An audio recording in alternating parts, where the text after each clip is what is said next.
모든 시간을 바치고 모든 것을 바친다는 그 가사가 이렇게 마음에 터치가 있네요. 감사합니다. 설교 전에 미리 조금 미안한 것은 오늘 예배가 조금 일찍 시작됐죠? 그죠? 제 시계가 조금 틀려갖고 그랬는데 죄송합니다. 제가 다 부족해서 그렇습니다. 그래. 자, 나는 시간 맞춰 왔는데 예배가 일찍 시작해서 황당했던 분들 모두 죄송합니다. 그래요. 오늘 이제 38년 된 병자의 회개 이야기를 조금 나눠야 될 시간인데 요한복음에는 회개라는 말이 없다 그러세요. 대신 빛과 어둠을 갖고 그의 회개를 이야기합니다. 요한복음은 굉장히 정교해요. 그리고 입체적으로 쓰여져 있습니다. 그래 요한복음은 읽으면 읽을수록 맛이 나고요. 또 뭐가 살아나는 느낌이 있어요. 보면은 그게 무슨 말이냐 하면 요한복음의 1장에 있는 얘기가 1장이 끝났다고 지나간 게 아니에요. 뒤에서 다시 나와요. 3장에 있는 얘기가 3장이 끝나면 지나간 얘기가 아니라 뒤에서 또 나와요. 15장에 있는 얘기가 15장에서 나오는 게 아니라 앞에서 이미 나왔던 얘기를 15장에서 정리하고 있어요. 자, 요한복음 5장 38년 된 병자 이야기도 그렇게 나오고 있어요. 1장에서도 나오고 3장에서도 나오고 15장에서도 나오고 있어요. 38년 된 병자라고는 안 해요. 그러나 그의 모습을 담은 이야기가 있다는 말이죠. 한번 1장에서 먼저 한번 볼까요? 1장 14절 말씀입니다. 요한복음 1장 14절 말씀. 자, 한번 같이 읽어보죠. 말씀이 육신이 되어 우리 가운데 거하심에 우리가 그의 영광을 보니 아버지의 독생자의 영광이요 은혜와 진리가 충만하더라. 거기 예수님 가리켜 하는 말인데 예수님을 통해서 아버지의 영광을 보는데 은혜와 진리가 충만했다 그래요. 그래 하나님은 은혜와 진리가 충만한 분이고 그 독생자인 예수님 역시 은혜와 진리가 충만해요. 그 이야기가 38년 된 병자를 고치는 거기 나오고 있어요. 어떻게 나오고 있어요? 이 병자의 38년 된 병의 시작의 원인과 38년 동안 계속된 이유가 뭐라고 그랬죠? 그게 자기 문제였고 결국은 죄 문제라 그랬어요. 그런데 그 죄에서 병이 왔다면 그 병을 고치는 방법은 뭐예요? 의사가 아니고 약이 아니라 그 죄 문제만 해결하면 되는 거라. 근데 그 사람이 자기 죄 문제를 해결했어요? 죄를 회개했어요? 회개하고 병이 나은 거예요? 아니죠. 주님이 먼저 병을 고쳐주시고 그 다음에 다시 만나서 하신 말씀, 더 심한 것이 생기지 않도록 이제는 죄를 더 이상 범하지 말아라. 다시는 죄를 범하지 말라 그 말씀을 하신 거죠. 그럼 순서를 보면 그가 죄 용서해달라고 죄 사해달라고 애걸복걸해서 하나님이 그래 용서해주마 그러면서 병을 고쳐주신 게 아니었어요. 먼저 고쳐주시고 그 다음에 다시는 죄 범하지 말라 그런 거예요. 그럼 먼저 고쳐주셨다는 게 뭐예요? 그게 죄 용서했다는 시그널 사인이잖아요. 그럼 먼저 고쳐신 게 뭐예요? 그게 은혜지. 그게 은혜가 충만하다는 거예요. 충만한 은혜가 예수님한테 있고 하나님 아버지한테 있었어요. 그 예수님이 이 병자를 찾아오잖아요. 예수님을 찾아오지 않는 그를 예수님이 찾아가잖아요. 하나님께 잘못했다고 말할 줄 모르는 자기 죄를 인정할 줄 모르는 그 자를 향해 찾아가서 먼저 고쳐주고 나서 이제는 죄범하지 말라 그 죄 문제를 다루잖아요. 그게 먼저 베푼 사랑 그 은혜가 충만한 은혜였다는 거예요. 그리고 이게 이제 더 뒤로 가면 그 1장 16절에 보면 뭐라 그럽니까? 16절에 1장 16절 읽어봐요. 우리가 다 그의 충만한 데서 받으니 은혜 위에 은혜라라. 은혜 위에 은혜, 충만한 은혜. 은혜가 끝난 줄 알았는데 또 은혜가 있더라 이거죠. 이런 은혜가 주님이 먼저 이 죄인을 찾아오시는, 그리고 병을 고쳐주시는 이 사건을 통해서 나타났다는 말입니다.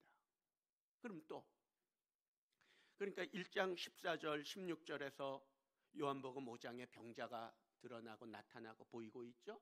또 한번 보면 병자 이야기가 어디서 우리가 느낄 수 있냐면 3장 18절에서 21절인데, 이건 전에 한번 찾아 읽었던 부분인데 다 읽지 않고 20절 21절 두 절만 읽어봅니다.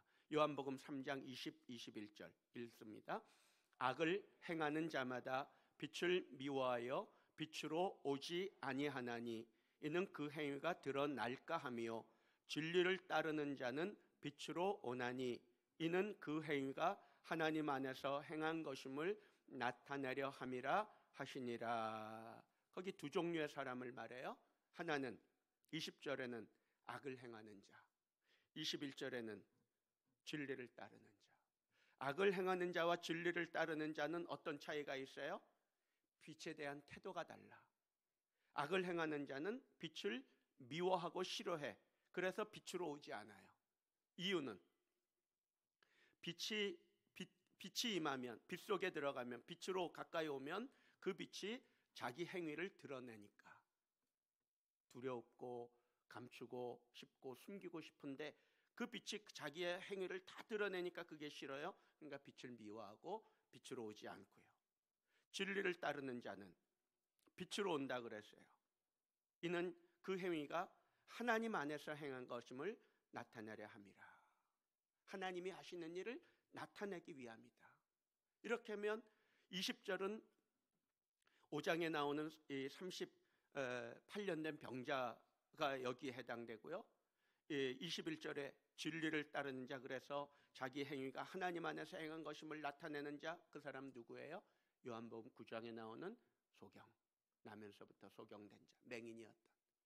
아무튼 이렇게 요한복음은 정교하게 얽히고 설켜 있어가면서 한 얘기를 이런 식으로 다시 하고 다른 옷을 입고 이야기가 등장하고 하는 그런 아주 책이고 재미있는 책인데, 요한복음 5장에 나오는 이 38년 된 병자는 빛을 미워하는 자일까 또 빛을 사랑하는 자일까 따져보면 그는 빛을 미워하는 사람이에요. 빛을 미워한다는 건 어둠을 좋아하는 사람이지. 그 어둠 속에 자기의 모든 죄를 다 숨겨놓고 있어요. 그런데 어느 날 예수님이 찾아와서 이 사람의 병을 고쳐주면서 하시는 말씀 뭐예요? 다시는 죄범하지 마라. 자기 죄를 건드리고 있어. 이 사람이 이걸 어떻게 느꼈을까요? 자, 그래서 이 사람의 어둠의 세상, 이 사람이 속해 있는 어둠을 이야기할 필요가 있어요. 자, 그 어둠은 이 사람이 죄를 감추는 위장술이에요. 죄를 감추는 죄의 창고와 같아요. 그 어둠 속에, 어둠이 있으니까, 어둠 속에 들어가 있으니까 안 보이는 것 같은데 빛이신 주님은 보고 있고 알고 있어요. 자, 그 어둠의 얘기를 해봅시다. 첫째, 그의 어둠은 죄예요. 죄 때문에 죄를 어둠에 숨기기도 하지만 그 죄 자체가 어둠이 되고 있단 말이에요. 자, 죄의 성경이 말하는, 그리고 이 사람의 죄의 시작은 뭐라 그랬어요? 어떤 죄라 그랬어요? 윤리도덕이 아니라 그랬어요. 물론 그런 것도 있을 수 있지만 이 사람의 죄의 시작은 언약적인 죄라 그랬어요. 언약을 파기했다는 건 하나님의 은혜를 배신하고 은혜를 배반했다는 말이에요. 의리를 저버린 거예요. 그게 죄였다는 거예요. 거기서 이 사람의 죄는 시작됐어요. 그리고 38년 동안의 죄가 떠나지 않은 것도 하나님의 은혜를 무시하고 살았어요. 그게 죄였다는 거예요. 사람이 하나님의 은혜를 받으면 거기에서는 이제 의리가 생기거든요. 그잖아요. 은혜를 받았으면 그 은혜에 대해서 응답할 의리가 생기잖아요. 근데 이 사람은 그 은혜를 저버려요. 그게 죄였다는 거예요. 사람이 은혜를 하나님에게서 받은 은혜를 저버린 이유가 세 가지가 있어요. 어떤 것 같아요?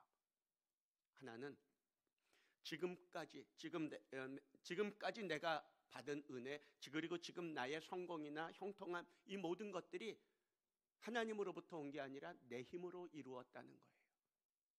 좋은 직장에 들어가고 좋은 대학에 들어가고 병이 있다가 건강해진 거 다 내 노력이고 내 수고지, 내가 돈 들여서 한 거지 하나님이 아니었다는 거예요. 그러니까 하나님을 지워버리는 거지. 하나님을 제거해버리는 거죠. 하나님을 인정하지 않는 거죠. 다 자기가 잘나서 그런 거야. 그러니까 의리를 지켜야 될 때 의리를 지키질 않아. 첫 번째 이유. 두 번째 이유, 앞으로 살아갈 것도 내 힘으로 충분히 살 것 같아. 하나님이 더 이상 필요하지 않아. 그러니까 하나님께 의리를 지키는 것이 불필요한 수고 같아. 그러니까 내 힘을 의지하고 나를 과신하다 보니까 하나님께 의리를 지킬 이유가 없어지고 마는 거예요. 그 두 번째 이유. 세 번째 이유, 의리를 지켜야 하다 보니까 하나님을 인정하지 않는 건 아닌데 하나님을 인정해. 하나님이 하셨다고 나도 고백해. 그런데 거기에 대해서 합당한 의리와 도리를 다 하려다 보니까 그 의리가 아까워. 부담스러워. 돈이 아깝고 시간이 아깝고. 그래 오늘 찬양대 나의 모든 시간을 주님께 드립니다. 자기가 하던 의리를 지키려다 보니까 자기 취미 생활을 좀 접어야 돼. 귀찮아. 아까워. 부담스러워. 그러니까 하나님을 의리를 뭉개버리기 시작하는 거죠. 거기서부터 이제 의리 없는 인간이 돼버리는 거예요. 하나님이 하셨다면 그게 아까울 수가 있어요? 그게 부담스러울 수 있어요? 그러니까 의리를 뭉개버리는 거지. 그 수많은 아주 놀라운 은혜를 받아놓고 은혜를 무시해요. 이 사람 어때요? 이 사람 은혜를 무시했을까요? 38년 전에 그랬는데 그럼 지금은 또 그럴까? 주님이 이 사람을 찾아와서 하시는 말씀이 뭐예요? 5장을 이제 돌아옵시다. 5장 14절 읽어봅니다. 읽습니다. 그 후에 예수께서 성전에서 그 사람을 만나 이르시되 보라 내가 나았으니 더 심한 것이 생기지 않게 다시는 죄를 범하지 말라 하시니 그랬어요. 다시는 죄를 범하지 마라. 그 말은 하나님이 너에게 은혜를 주셔서 내 병을 고쳐주셨으니까 다시는 하나님의 언약을 무시하지 말고 하나님의 은혜를 배반하지 마라. 그 말씀하신다고 볼 수 있죠. 그럼 이 사람은 하나님의 언약을, 은혜를 배신했을까요? 안 했을까요? 그 이후로. 또 다르게 표현하면 예수님이 다시는 죄를 범하지 말라 하셨는데 그 앞에 무슨 말씀을 하셨어요? 더 심한 것이 생기지 않게. 그럼 이 사람 더 심한 것이 생겼을까 안 생겼을까? 죄를 범했을까? 다시 또 죄를 범했을까 안 했을까? 또 하나님의 은혜를 무시했을까 안 했을까? 배반했을까 안 했을까? 성경은 말이 없어요. 그런데 합리적 의심은 가요. 이 사람 또 언약을 배신했어. 하나님의 은혜를 무시하고 배반했어요. 그 말은 뭐예요? 더 심한 것이 생겼다는 말이지. 그걸 뭐라고 말해요? 우리가 우리 말로 하면 재발이라 그러지. 재발. 병은 고치는 것도 중요해요. 그죠?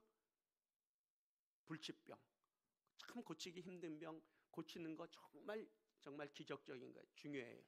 더 중요한 건 뭐예요? 고쳤으면 이제는 재발되지 말아야지. 재발이 없어야지. 근데 이 사람은 어때? 더 심한 것이 생겼을까요? 안 생겼을까요? 생겼고. 죄를 범했을까요? 안 범했을까요? 범했고. 하나님의 이런 은혜를 무시했을까요? 안 했을까요? 무시했고. 배반했고. 그러면 합리적 의심의 근거가 뭐냐? 자, 15절을 읽습니다. 자, 15절 읽습니다. 그 사람이 유대인들에게 가서 자기를 고친 이는 예수라 아니라. 유대인들에게 가서 예수를 고발해. 왜 고발해요? 자기 죄를 건드리는 사람이야. 자기가 어둠 속에 묻어두고 아무도 모른다고 생각한 그 죄를 예수라는 자는 알아. 그럼 자기 죄를 아는 자가 여러분 편해요? 불편해요? 여러분의 죄를 알고 여러분의 약점을 알고 약점을 쥐고 있는 사람, 비밀을 알고 있는 사람이 여러분 편해요? 아니면 불편해요? 아마 껄끄러울 거요. 아무도 모른다고 생각한 어둠에 묻어둔 그 죄를 예수라는 자가, 왜? 비추시니까. 그 예수라는 자가 병을 고쳐주고 하시는 말은, 병 고치는 것까진 좋았는데 병 고쳐진 다음에 하는 말이, 다시 찾아와서 하는 말이, 다시는 죄를 범하지 마라. 알고 있다는 거지. 그러니까 이 사람은 알고 있는 자가 싫어. 그래서 어떻게 해요? 유대인들에게 가서 자기를 고친 자는 예수다 고발하는 거죠. 이 사람이 은혜를, 자기가 38년 된 병이 나았다는 걸 은혜로 안다면 예수님을 이렇게 고발하면 안 되지. 설령 다른 사람들은, 이 유대인들은 예수님을 잡으려고 하고 예수님에게 흠을 내서 예수를 어떻게든 고소하려고 그럴 때, 그럴지라도 이 사람은 자기 병을 고쳐준 분이니까, 자기한테 은혜를 베푼 분이니까 자기는 예수를 고발하거나 예수님을 죄인이라고 할 수가 없는 거죠. 안 그래요? 이게 로마 법이에요. 로마 법에는 은혜를 베푼 자가 있고 은혜를 받은 자가 있어. 그 은혜를 받은 자가 어떤 경우에 법정에 서서 어떤 문제가 생겨서 자기에게 은혜를 베푼 자에게 어떤 송사할 거래가 생겨서 누군가가 은혜 받은 자를 이 문제에 법정의 증인으로 세울 때, 로마법은 그런 사람은 법정에 세우지 못하도록 막아놨어요. 왜? 은혜를 입은 자가 자기가 혹시 법정에서 증언하다가 무언가를 말하게 될 때 그 증언 한마디가 자기한테 은혜를 준 자를 해롭게 할 수 있기 때문에, 로마법에서는 그런 사람은 법정에 세우지 못하도록 만들었어요. 세워도 좋고 안 세워도 좋은 게 아니라 세우지 못하게 만든 거예요. 이게 로마의 은혜에 대한.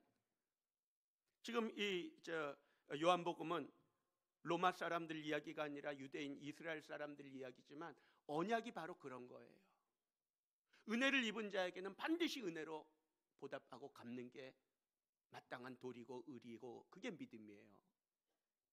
그러니까 이 사람이 자기가 38년 된 병을 고쳐준 분이 예수란 걸 알지라도, 그리고 유대인들은 예수를 잡으려 할지라도 이 사람은 예수를 고발하면 안 돼. 예수를 보호해줘야 될 사람이에요. 근데 이 사람은 어떻게 해요? 예수님을 고발해. 고발한다는 건 뭐예요? 예수님을 없애고 싶은 거야. 왜? 자기 죄를 아니까. 자기 죄를 건드리니까. 껄끄러운 거죠. 그러니까 가서 예수를 고발하는데, 이 사람은 예수를 고발하면 자기 병 나은 것도 부정하는 거예요. 왜? 거기 보면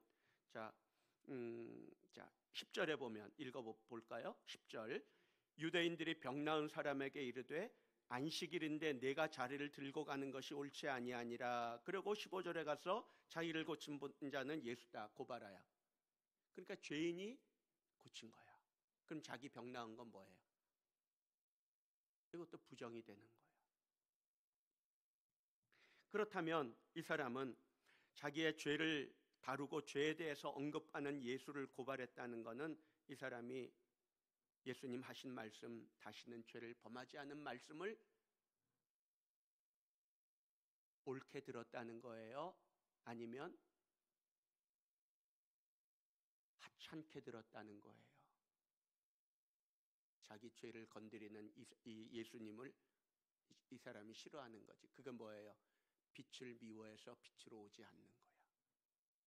그렇다면 이 사람은 틀림없이 더 심한 것이 생긴 게 분명해요.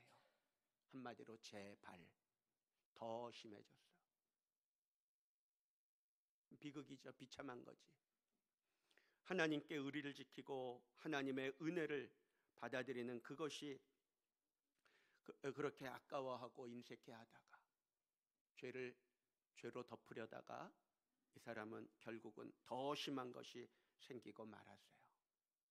그래서 이 사람의 죄는 시작된 죄가 있지만 그 죄를 덮고자 하는 죄가 또 있어 따라왔다는 거죠. 그러니까 죄를 죄로 가리려고 그래요. 그런 말 하죠. 하나의 거짓말을 그 비밀을 지키기 위해서는 10개의 거짓말이 필요하다고. 그러니까 하나의 거짓말을 그냥 솔직하게 잘못했습니다. 내가 잘못됐고 제가 잘못한 겁니다. 딱 시인하고 인정하면 끝날 문제를 끝까지 잡아떼고 아니라고 그러려 하다가 몇 개의 거짓말이 더 나오는 거예요. 10개의 거짓말. 그 10개의 거짓말을 덮기 위해서 100개의 거짓말이 만들어지고, 그러니까 거짓을 거짓으로 감추려 하다가 더 낭패를 보는 것처럼 이 사람은 죄를 죄로 덮으려다가 더 심한 것이 생기는 이 비극 속에 빠지는 거죠. 그의 죄가 그의 어둠이었고요. 또 하나는 그의 원망이 그의 죄를 감추고자 하는 어둠이었어요. 자, 7절 말씀 한번 다시 읽어봅니다. 7절 말씀 속에 이 사람의 그 어둠의 심리가, 어둠 속에 있는 그의 말이, 그의 모습이 드러나고 있습니다. 7절 읽어봐요. 병자가 대답하되 주여, 물이 움직일 때에 나를 못에 넣어주는 사람이 없어 내가 가는 동안에 다른 사람이 먼저 내려가나이다. 자, 이 사람이 뭐라 해요? 물이 움직일 때 나를 못에 넣어주는 사람이 없습니다. 뭐예요? 원망하는 거지. 사람을 원망하고 세상을 원망하고 사회를 원망하고 환경을 원망하고 원망 속에 사실은 죄가 감추어져 있어요. 나를 물이 움직일 때 이 사람을 못에 넣어줄 사람이 왜 없을까 생각해봐요. 왜 없어요? 제가 이 설교를 준비하다가 쭉 이렇게 하다가 한번 궁금해서, 요즘 그 챗GPT가 유행이잖아요. 그래서 챗GPT에 넣었더니 처음엔 대충 대답해서 제가 또 이제 다시 질문하고 주거니 받거니 하면서 하다 보니까 마침내 이 GPT도 제가 생각하는 그 대답을 마침내 내주더라고요. 뭐냐 하면, 이 사람이 38년 동안 거기서 먹고 살았으니까 누군가 음식물을 갖다 주는 사람은 있었다는 거예요. 그래 안 그래요? 사람이 있어. 이 사람 음식 먹여주고 갖다 주는 사람이 있어요. 근데 왜 사람이 없다 그래? 자기를 물에 넣어줄 사람이 왜 없다 그래? 자, 그러면 정말 없었다고 칩시다. 없었으면 사람이 없는 거예요? 사람이 없게 자기가 만든 거예요? 이 사람 주위에는 사람이 붙어 있질 않아. 다 떠나가는 거야. 왜? 이 사람 말이 원망조가 많아. 나를 못에 넣어주는 사람이 없습니다. 내가 낳지 못하는 건 나를 넣어줄 사람이 없어서 그렇습니다. 나를 버리고 나를 떠난 사람들 다 그 사람들 책임입니다. 그들에게 원망을 하고 있잖아. 그 원망하는 사람 주위에 누가 있어요? 자기가 아쉽고 불편할 때는 도와달라고 손 내밀다가 자기가 좀 힘이 생기고 그러니까 그 은혜를 무시하고 의리를 저버리는데, 그때 나오는 말은 원망이 나오는데 그 사람 주위에 누가 있을까요? 그리고는 이제 자기가 아쉬워지니까 나를 못에 넣어준 사람이 없습니다. 나를 못에 넣어준 사람을, 자기를 연못에 넣어줄 사람을 찾고 있어. 떠난 사람 돌아오라고 부르고 있어. 어떻게 이렇게 어리석을 수가 있나? 못에 넣어주는 사람이 없고 자기를 떠난 사람이 문제예요? 떠나게 만든 자기가 문제예요? 떠나게 만든 책임이 있잖아, 자기한테. 그리고 뒤에도 보면 내가 가는 동안에 다른 사람이 먼저 내려갑니다. 내가 안 낳는 건 먼저 내려가는 저 다른 사람들 때문입니다. 다 다른 사람 환경 탓하고 사람 탓하고 자기는 다 잘났다는 거야. 그리고는 아쉬울 때는 손 벌리고 힘 있을 때는 내쳐버리고, 자기가 도와줄 수 있을 때는 안 도와주고, 자기가 도움이 필요할 땐 도와달라고 손 내밀고, 이 얼마나 의리 없는 인간이에요. 그러니까 떠나지. 좀 있어 보니까, 좀 살아보니까, 좀 같이 지내보니까 의리 없는 인간이란 걸 알게 됐어. 누가 거기 옆에 남아있겠어요? 병들어서 힘들고 어려울 때는 주님의 이 치유가 고마웠는데, 자기가 병 낫고 이제 움직이고 다닐 수 있게 되니까 이젠 자기 죄를 얘기하는 그 예수님이 싫어. 그러니까 가서 고발이나 하고 있고. 나쁜 사람이죠. 이 사람 주위에 누가 남아있겠어요? 의리는 관계의 가장 기본적인 핵심 기초예요. 하나님과의 관계, 사람과의 관계 다 의리에서. 근데 이 사람이 이런 모습이 결국은 예수를 고발하는 것도 결국 원망하는 거잖아요. 의리가 파괴되는 시작은 말이에요. 말. 원망조의 말. 원망하는 말. 은혜를 저버린 말. 은혜를 모르는 말. 그게 관계를 깨뜨려요. 하나님과의 관계를 깨뜨리고, 그러니까 거기서 죄가 시작되고. 하나 확인할 건 하나님이 이 사람 벌 준 거 아니에요. 요한복음 15장에 이제 여기서 그래서 얘기를 해야 되는 게, 요한복음 15장에 보면 가지가 포도나무에서 떨어져 나가면 어떻게 돼요? 포도나무가 쫓아가서 이 가지를 징계하고 벌 줘요? 열매를 뺏어버려요? 아니야. 가지가 포도나무에서 떨어져 나가면 스스로 말라진다 그랬어요. 저절로 말라 비틀어져 버리는 거야. 이 사람한테는 그게 병으로 온 것이고, 자기가 자기를 벌한 거야. 그러니까. 그런데 결국은 하나님의 의리를 저버리는 이 사람이 사람과의 의리는 얼마나 우습게 알겠어요. 그러니까 하나님과의 의리를 보면 이 사람이 사람과의 의리를 어떻게 지킬지가 보이고요. 사람과 의리 지키는 걸 보면 하나님과의 의리도 알 수 있어요. 나는 믿음이 있습니다. 의리 지킵니다. 말로 하면 뭐예요? 하는 태도를 보면 알 수 있는데. 그러니까 거기서 이제 이 사람 원망을 하는데, 그러니까 결국은 그게 이 사람에게는 벽이 되고 말라 비틀어지는, 가지가 말라져서 아무것도 열매 맺지 못하는 그런 부실한 삶을 살 수밖에 없는 거죠. 병도 안 낫고, 나을 병도 안 낫고.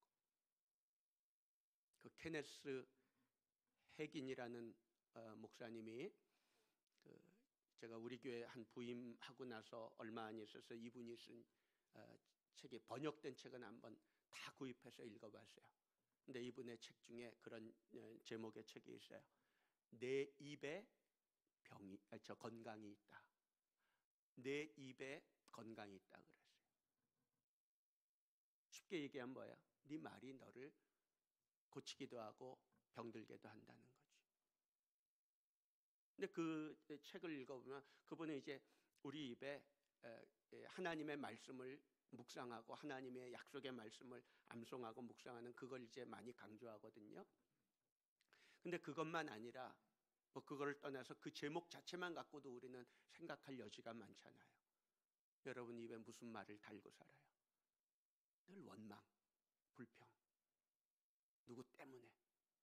이 사람처럼 내가 병 낫지 못하는 건 나를 넣어주는 사람이 없기 때문에, 그 사람 때문에, 나를 떠난 사람 그 사람 때문에 내가 이렇게 힘들어. 왜 그래요? 때문에가 아니라 덕분에 그래야지. 당신 덕분에 내가 이렇게 잘 됐습니다. 하나님 덕분에 내가 이렇게 병 낫고 건강해졌습니다.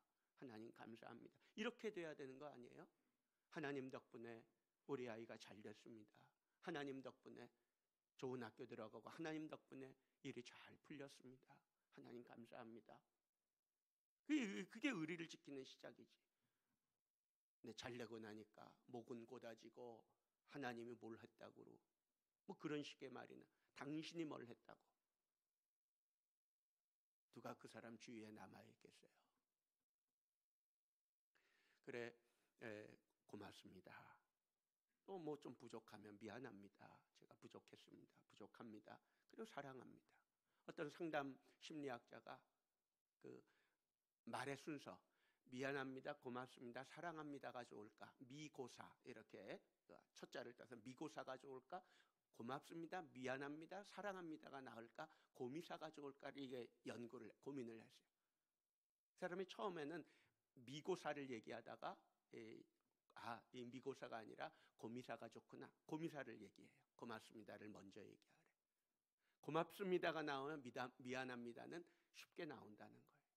근데 미안합니다 어려운 말을 하려다가는 고맙습니다도 못하고 사랑합니다도 말하기 힘들다는 거예요. 한번 생각해 보세요. 여러분 고맙습니다. 또 혹은 미안합니다. 사랑합니다. 고미사를 하세요. 미고사도 좋아요. 좀 하기 어려운 말 미안합니다를 먼저 했다면 훌륭한 사람이고요. 그러나 쉽게 하려면 고미사. 고맙잖아요. 감사하잖아요. 나를 위해서 기도해 준 사람, 나를 도와준 사람 고맙잖아요. 나를 도와주신 하나님 고맙잖아요. 하나님 고맙습니다. 그러면 원망의 말이 어디서 나와? 근데 원망의 말이 나오는 건 그런 말들이 다 떠나니까 자꾸 원망이 나오는 거야. 당신 때문에. 그거 아니에요. 바로 그 원망의 말 속에 자기 죄가 묻어 있고 그 원망 속에 자기 죄가 다 들어가 있고 숨겨져 있어요. 원망하지 마세요. 그 자기를 더 아프게 만드는 거예요. 여러분의 그 입에 건강이 있다는 거 잊지 마세요. 자, 그래 두 번째 어둠이 원망이고, 자, 세 번째 어둠은 거짓의 신앙화. 네 번째는 약자 코스프레. 코스프레가 뭐예요? 코스프레는 일본에서 나온 말인데 애니메이션 같은 복장을 하고 사람들의 관심 끌려고 하는 거. 그게 코스프레예요. 이 사람 병자 코스프레가 있어. 우리말로 코스프레를 좀 쉽게 생각하면 병자인 양 하는 거예요. 병자인 척, 약자인 척. 왜? 동정심 유발하기 위해서. 자기 죄를 감추기 위해서 동정심을 유발하고 자기 죄를 은폐하는 거예요. 그게 어둠이라는 거예요. 그 코스프레가 여기 있어요. 또 하나는 거짓의 신앙화. 진리를 믿어야 되는데 거짓을 믿고 있어. 자, 굉장히 중요한 두 가지예요. 하나는 병자 코스프레. 이 사람 약하지 않았어요. 예수님이 일어나라, 내 자리 들고 걸어가라 하잖아. 이 말씀을 우리가 원문대로 읽으면 이 사람 아주 병자 아니에요. 이 사람 약한 사람 아니에요. 그 얘기 이제 다음 시간에 해드리려고 그래요. 오늘은 못하고요. 자, 미안해요. 오늘 다 못 끝내서. 또 하나는 거짓의 신앙화. 또 신앙화된 거짓. 이 사람 거짓을 믿고 있어. 그러니까 병이 안 낫지. 나을 수 없는 방법으로 낫겠다 그래. 그 거짓이잖아. 그건 뭐예요? 그 어둠 속에 낫고 싶지 않은, 감추고 있는 무언가가 있다는 거예요. 자, 요 두 얘기는 정말 아주 중요하고 굉장히 중요한 이야기인데 다음 시간에 맞이해서 마치도록 할게요. 미안합니다. 오늘 다 마치지 못해서 기도하겠습니다. 은혜로우신 아버지 하나님, 은혜를 베푸시고 그 충만한 은혜로, 은혜 위에 은혜로서 우리를 찾아와 병 고쳐주시고 죄사함 받게 하시고 오늘도 여전히 은혜 속에 살게 하시는 하나님의 그 충만한 은혜를 감사드립니다. 하나님의 은혜는 은혜 위에 은혜이것만 우리는 한 번 배신한 하나님을 또 배신하기를 일쑤이고 죄 위에 죄를 더하며 살아가고 있는 우리의 모습을 봅니다. 여기 은혜가 머물 자리가 어디 있으며 더 심한 것이 아니 생긴다는 보장이 어디 있겠습니까? 하나님 이제 어둠을 드러내고 어둠을 벗어버리고 빛 가운데로 나아갑니다. 빛 가운데로 나옵니다. 영접하여 주시고 온전케 하여 주시옵소서. 예수님의 이름으로 기도하옵나이다. 아멘.